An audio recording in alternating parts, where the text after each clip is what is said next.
I want to welcome y'all to today's version of the podcast, which is brought to you by Blackwell Realty and Auction. This is Business with Two Times, and we're here at the beautiful Blackwell Realty and Auction of Trinity Lane in Nashville. And today on the show, we're going to be having Andrew Dicker, who's one of the top real estate salesmen in Middle Tennessee, and also one of my really close personal friends. And I hope y'all enjoy.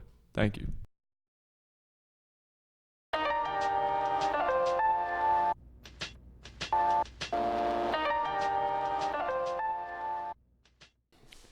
Andrew, I want to welcome you to the show today. Oh, thank you for having me.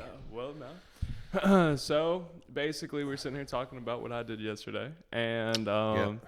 drove the BMW out a little bit. You saw me out and I about saw in you town. in Eastland Avenue. You didn't see me. I saw you there. Stalker. No, but so have you never heard of bubble tea? Bubble tea, never heard of it. So no. the first time I had bubble tea was when me, mom, dad, and like the whole family were on a family trip to Chicago. And there was this, we went to Chinatown. Of course, you can't understand anything there. And we're looking But wait, bubble tea is not a female rapper? It's not a female rapper. Okay. No, that's China Doll. You know? Okay. But honestly, somebody needs to make that happen. But it's like little tapioca balls at the Yeah. bottom of like your tea. And like Okay. I had a chai like milk tea, but it's like chewy. I don't know. They give you like a straw about that big around. Oh, really? And it's Okay. like this, like I don't know. But You you have chew to on drink it. the tea to get to the good stuff? kind of Yeah, thing? well, like you drink it from the bottom, so like you're getting one or two tapioca balls with every like I don't know. Yeah. It's kind of weird, but like the top of it, instead of just doing like a plastic lid, they like seal it on there, so you just poke the straw through and you can't spill it or anything. Oh, either. gotcha, So gotcha. It's pretty cool. It's pretty That's cool. Business 101. Drink the tea to get to the good stuff, folks. Business 101. Dropping knowledge. Good stuff. So what's your so it's about 8 a.m. on this Friday morning or 9 a.m. What's your day looking like? What kind of how do you set your day up? So come in the morning, try to have a plan. Especially this is Friday, so usually by Wednesday I have my Friday, Saturday, Sunday already set up. Mm-hmm. So a lot of times, like for example, weekends is when you sell. Mm-hmm. Of course, I'll sell any day of the week, but that's kind of how it pans out with work schedules, things like that. Monday's a lot of follow-up, so I'm doing follow-up and things that I promised people I'd do over the weekend, research, that kind of thing. By Tuesday, I'm really starting to push buyers and sellers all over again. So it's somewhat structured, and this didn't happen for a while for me. It became more structured when I just became more mindful of it, and I became more busy. I had to be more efficient. But by Tuesday, I'm really doing that. I'm pushing. Wednesday, I'm still doing that. But now I've got my calendar in front of me by Tuesday, and I'm literally just trying to fill in blank spaces. So what am I doing right now here? I can be talking to somebody. I can be meeting with somebody. I could be showing houses here. I'm showing 12 houses here on Saturday. Well, what am I doing before that? Or what am I doing after that? Or I've got an open house on Sunday. Well, that's not till 2 o'clock. So who am I going to show houses to in the morning? Right. Whatever it is. But that's my goal, is to try to fill up by Tuesday or Wednesday, really have the rest of that week filled up with appointments. Okay. And that's nice to think that way, but Right. of course what it really ends up happening is Monday somebody's like, well, I want to see 15 houses, I'm in town for 2 days. I'm Right. like, all right, cool, let's do this. And then the follow-up you're doing while you're in your car, so Right. hands-free, of course. Oh yeah, no. You would never text and drive. would never drive with my especially knee. with those new laws or Yeah, I no, would none of that shit. Definitely don't drive with my knee, with my phone in one hand and No. my iPad in the other hand. Nah. Would never do that. Writing a letter, holding a baby, doing In all that traffic. fun, in traffic. Yeah.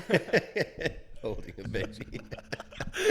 I swear, Mom used to write a letter and like smack us in the back seat Oh, yeah. while we were going. It's just it's things you got to do. Indiscriminate smacking too. Like, Yeah, I yeah. remember being a kid. It was like no seatbelts, and definitely no seatbelts. And then it didn't matter who was acting up back there. We all got hit because my mother wouldn't even turn around. She'd just be like just hitting people back behind her.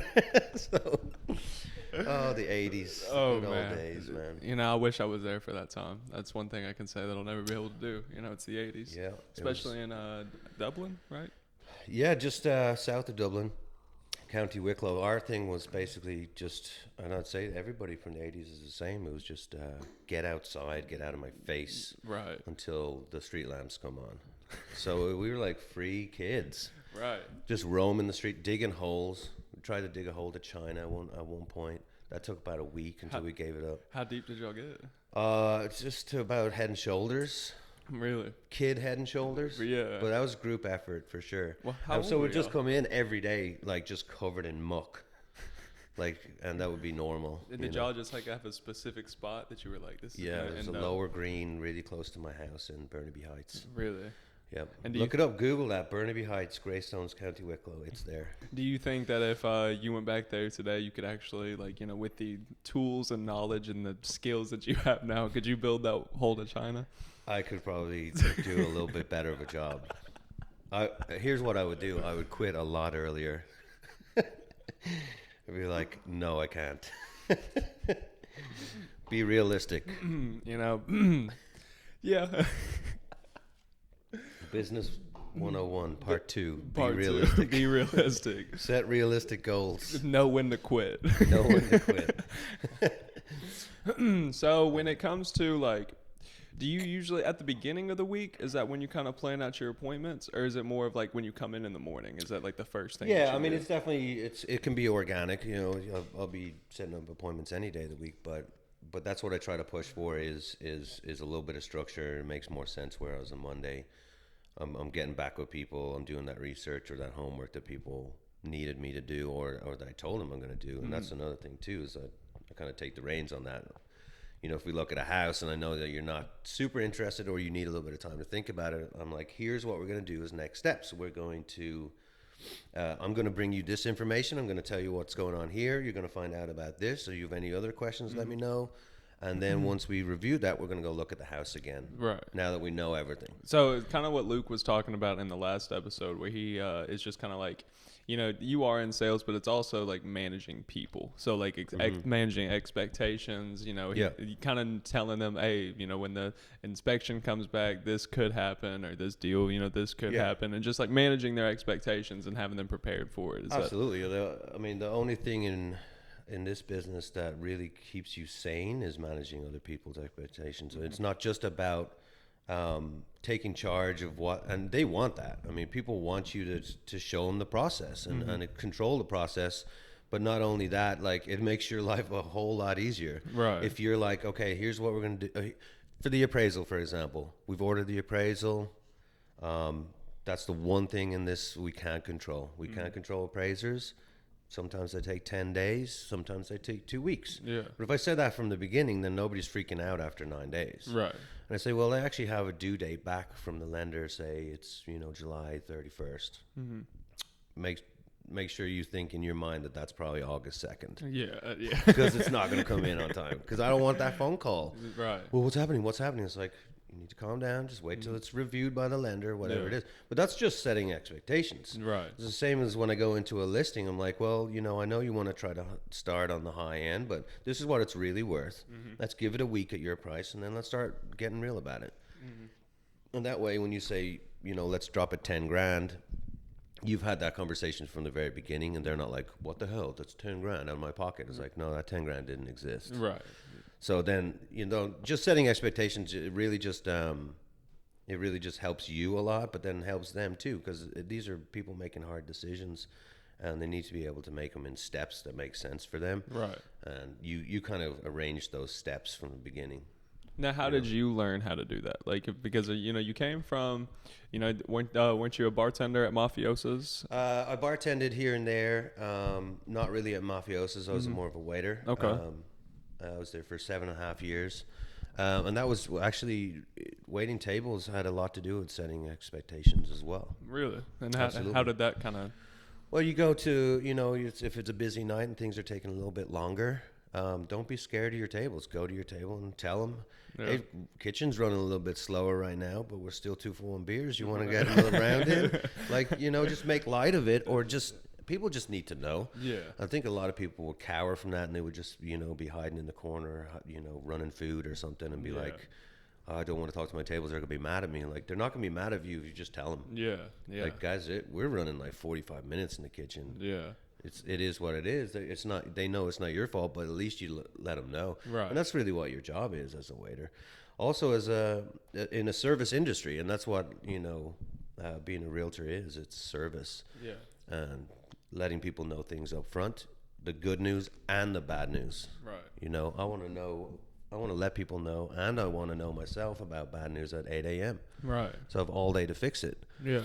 There's a lot of people in this business that might tell you something at 5:30 p.m. that they've known about all day. Right. It's like on a Friday. It's like, well, how are we going to fix this? Yeah. So, you know, you kind of get, over time, you get to know who you really want to work with as far as lenders and things like that. So you can sidestep all of that nonsense. Right. But Right. sometimes people come with their own lenders, and you just have to deal with that, and it's fine. Yeah. But that's another setting expectations. You can do that with a lender up front too. Like, here's what I expect. I need this done on time. I need this communicated. When I reach out, I need you to come back to me the same day. Right. And then ask them what they expect from you. Right. And then it's like symbiotic, and then you're working together. Yeah. That's usually a good way to do it. And that way it's not just all negative. Now, with like, besides managing expectations and like you have put out the time management as well as a huge part, what like do you have any other like keys or anything that you really trying to been focused on lately to kind of take that next step? Yeah, I think people got a little nervous when Realtor.com changed its whole game. I think they're called Op-Ed or Op something now. Really? I don't know. They kind of outsourced their lead generation to some other company, which was a huge mistake. And then, Of course. what they're doing is they're trying to get, I think, 30% of whatever commission you get as an office from any lead that they give you. Ooh. So I think the leads are ultra qualified. Yeah. But then they're cutting into your commission, which is just crazy. Yeah. Especially for people trying to start in this business.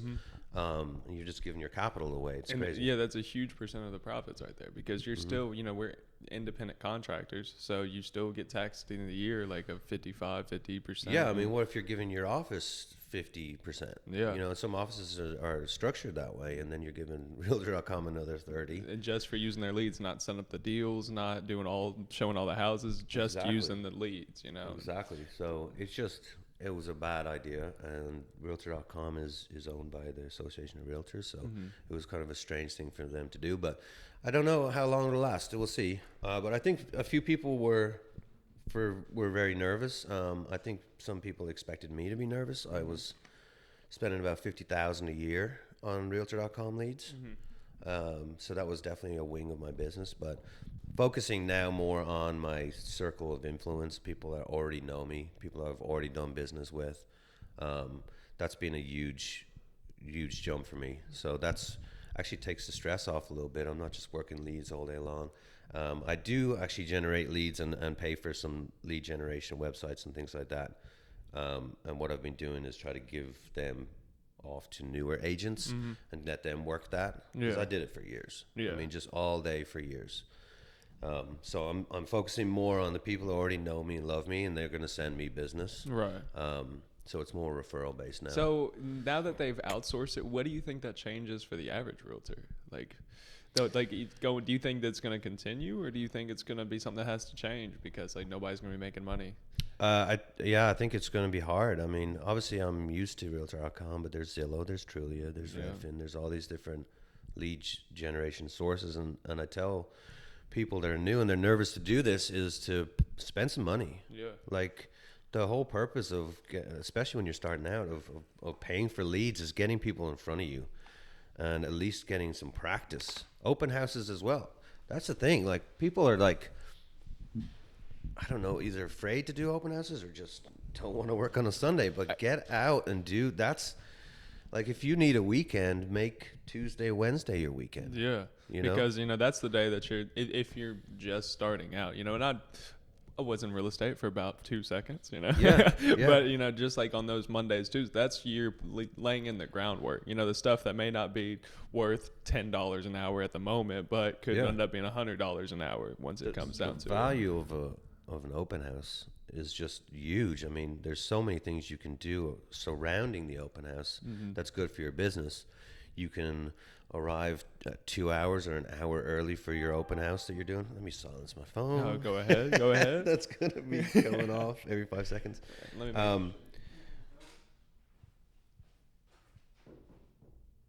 we good? Okay. So the open house things, all the things surrounding that, you can get to the neighborhood an hour early, knock on everybody's doors, invite them to the open house, Tell them, hey, we're doing a special promotion just for people that live in the neighborhood, for a gift card or whatever it is. Get your face in front of people.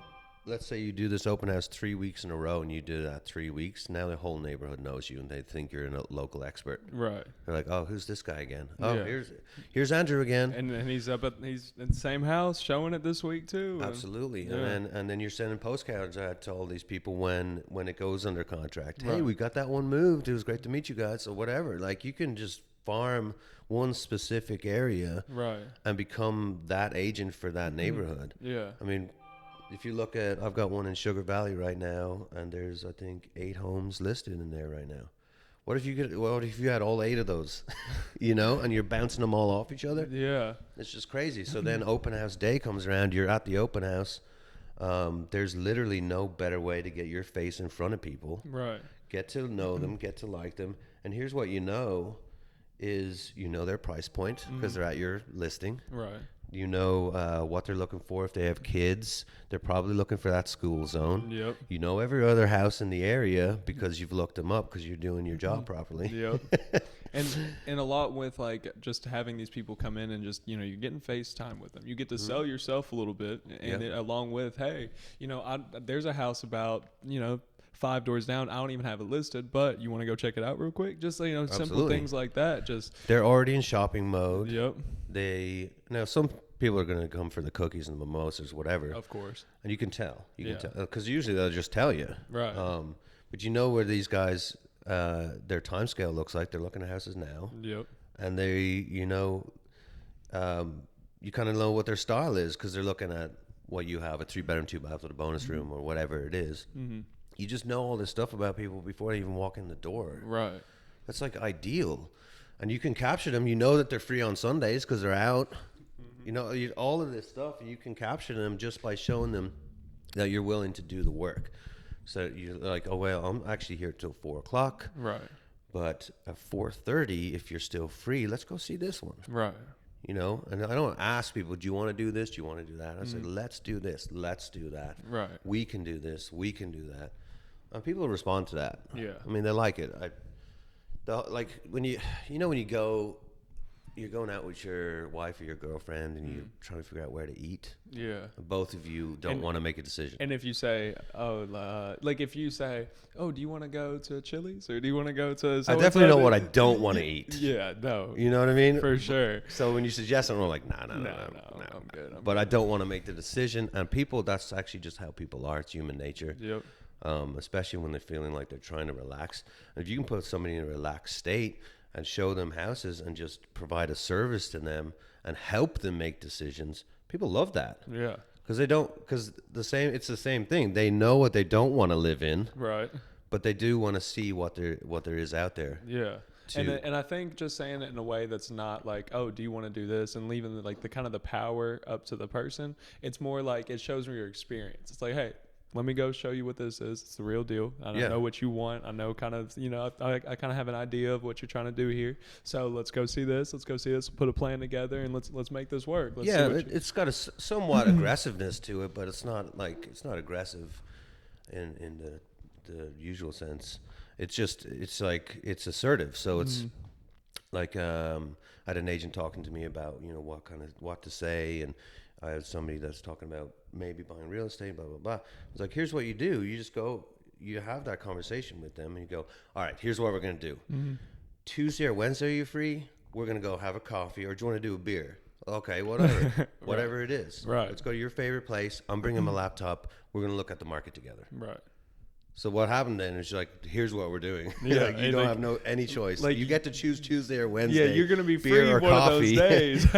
But you don't get to choose what we're doing next. And then about 6 beers deep and about 14 MLS pages in, you have them. They're a friend for life. For sure, but and this was an agent that was talking about somebody she already knows. Mm-hmm. But still, it's just taking the reins there and just being like, all right, now you're on my merry-go-round or whatever it is. Right. Ferris wheel. The Ferris wheel. My Ferris wheel. My fair lady. But yeah, that kind of assertiveness goes a long way because I think that's what people are really wanting you for, is to help them that's what we do. We help people make hard decisions. So the sooner you can get them to that spot, Right. the better for everybody. See, I have a little bit of experience in sales, working at Massage Envy, being the, Nice. sales receptionist there. And, I made 2 sales the 6 months I was there, the 4 months or something like that. And out of that experience, I didn't believe in the product that I was selling. So, like, there would be a $50 facial moisturizer that's supposed to let you have less wrinkles. And these women would come out of their massages and they'd come up and be like, so do you have any products you'd recommend? And I don't use any products. I didn't even know anything about these. I'd be like, yeah, this one right here is great and everything. And they'd be looking at it. And then somebody else would come up and just sell it for me. Like, I could have sold it right there and everything, but I didn't care about the product enough to sell it. And, I really didn't involve myself in learning the process of selling lotions.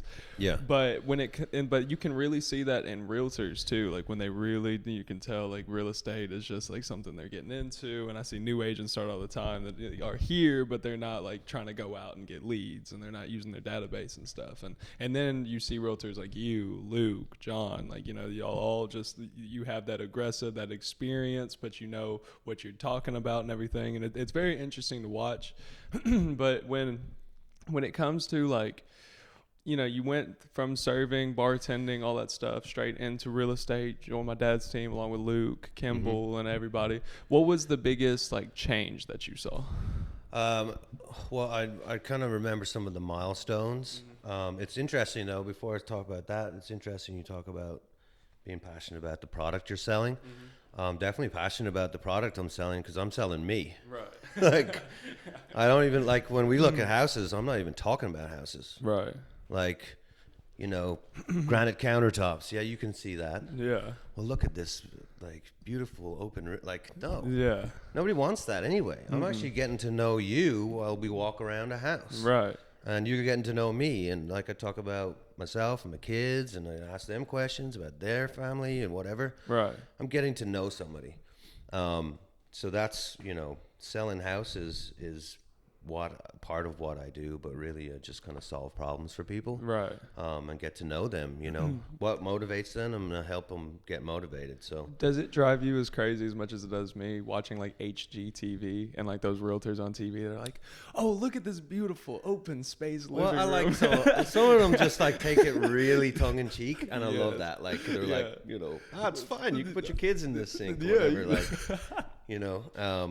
I do like that. So I mean, it's TV though. Yeah, it is. It's just made for TV, so it has to be but then palatable. I watch y'all pull in the numbers you do, and then I'll go watch a show about these 2 guys going in and flipping a house, spending way too much money on what they're flipping it for, and they may not make the profits when they could have just had a crew go in. I watched HGTV and I watched these flips, and they're talking about this is how much the reno cost, and I'm like, bullshit. No way. I think what they're hoping is, because they're advertising it on TV, that's what the rent will cost when somebody sees it. They're like, oh my God, they remodeled, these 2 people. I know how they work too. When you if you're on that show, you have 3 houses that you go to see, but you've already bought the one that you end up with. You know what I mean? Yeah. So I mean, it's all backwards. It's just TV. It's just TV. But the milestone that I was talking about is, I think it was about a year in, so it really kind of started to learn the process at least. But what changed for me was focusing on the relationship instead of the sale. Okay. And what do you mean by that? Instead of just trying to get something from pending to closed, I was forging these relationships with these clients and learning that it's more important what I do for them than getting a check. Now, do you think that's a vital part in why you're able to not have to go out and find new, you can help other agents grow by giving them the leads, but you have the same people that you can kind of go to? Or absolutely. They trust me. They know they can trust me. They know I'll go above and beyond for them every time. So, and that's what I did. I focused on that. So it's okay to lose a deal, but I never lose the client. Right. Yeah. I think I lost a client once. How did that happen? She came in, I think she was a walk-in or something. We took her out to a house and we did the home inspection. We nailed that. We did everything perfectly. And then the appraisal came in short. So her attitude was that we lied to her about what the house is worth. And I was like, no, this can really just happen. Some appraisers don't know what they're doing. Here's all the comps that we showed you when you got into this thing. Right. She just didn't trust the process after that. And it can happen. And then resold that house again to another client within 24 hours. It was hot. Really? I think Diana Keys had it listed. And where was it at? What is that? Is it? It's up near Coles Ferry. Okay. I can't remember the name of the neighborhood, but it was up there. We sold it within 24 hours, and then the appraisal came in $3,000 over asking on the new deal. Are you serious? Yeah. Did you get to like call her and be like, I should not have, but I did. I just shot her a text and I was like, hey, just wanted to let you know that, that it was very unfortunate that your appraisal came in short, and it can happen. But we did get that house resold and the appraisal came in $3,000. Now did you end I was young. I was digging that number. Did you end it with "I told you so"? ... Or like, that was I might as well have. That was terrible, but I mean, sometimes it's granted. I just you're experimenting with stuff. When you're first getting into the business, you're trying to figure out who you are, I guess. I'm the guy that'll twist the knife a little bit. Why not? Hey, if you're gonna be that guy, you may as well lean into it. I think. Yeah, I would never do that now, but at the time I was like, it's probably a good idea. Yeah, no, it's totally make me feel better about myself. I don't know how many times Luke had a moment like that where he's like, "Oh, this, I'm gonna snap on Facebook real quick." That sounds like a great idea. Shoot, man, I don't even talk on Facebook. Yeah, I can't get on there. I'll put something engaging, something funny, something about my kids or something. Right. That's it. I don't talk. Now, do you find yourself looking at memes a lot, going through Well, I'll scroll through and I'll even plan out a response to somebody, right, and then delete it or just not even post it. I don't wade into any of that. Right. It's all crap. Yes, it is. It's all crap. And there's literally just a group of people. Except for my Facebook posts. They're awesome. Oh, yeah. My Facebook posts are all gems, 10 out of 10. Informative. Very knowledgeable. Oh, very knowledgeable. A lot of pictures of me looking all, dark and mysterious. I dare say sexy. Maybe a little sexy. Maybe a little sexy. Maybe. Not too much. Let's not get crazy. Well, what I mean is the constant roll of opinions. Yeah.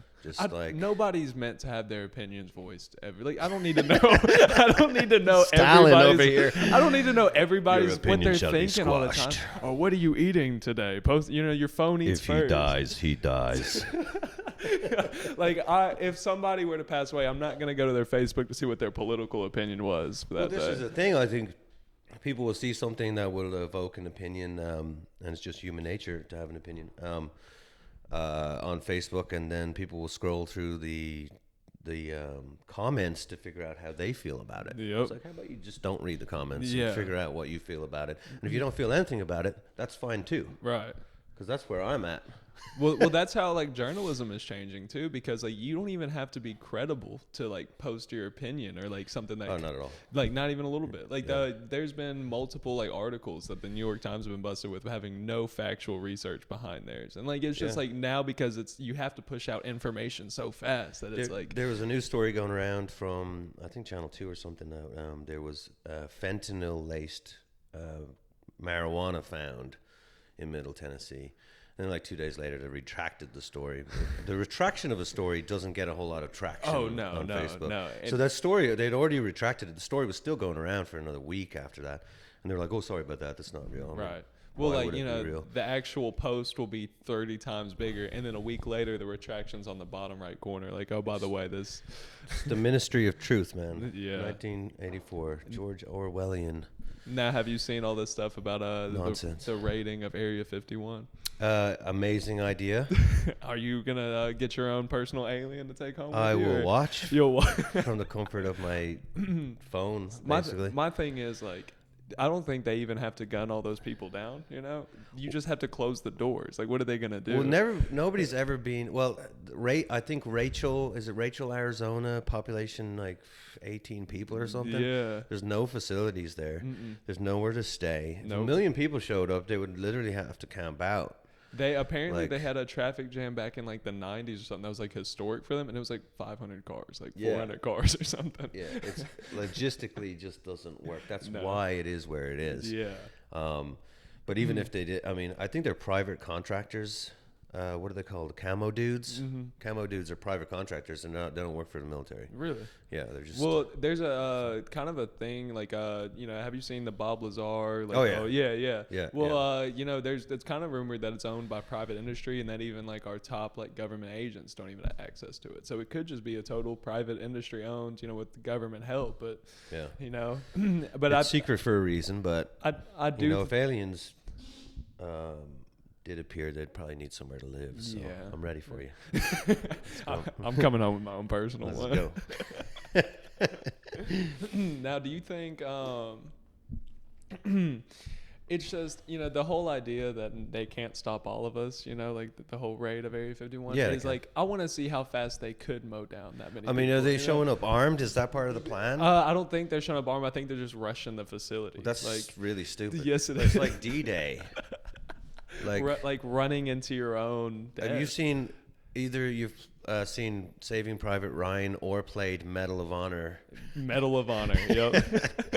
You just get milled down like like Yo, dreams shattered. Like I they guarantee. could. Well, I mean, they could take out 1 million people. Yeah. Like with just a few people. I'm Yeah. sure. I'm sure that they're like they wouldn't have to use bombs or anything. I'm sure you put. Especially with alien spaceships, they could just go. Yeah, if you got alien spaceships, this should be no problem. It'd be like one of those games on your phone. And you're dead. and Alright. you're dead, and you're dead, and you're dead, and you're dead. It's like Yeah. a opening scene to Call of Duty or something. Just like Yeah, just bop, bop, bop, bop, bop, too bop, easy. just letting people World have War it. Z. You know.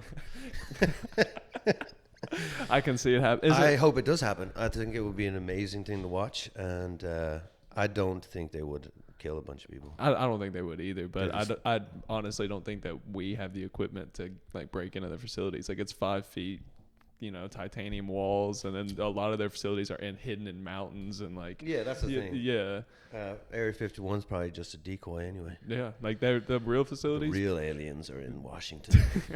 or Colorado. I've heard.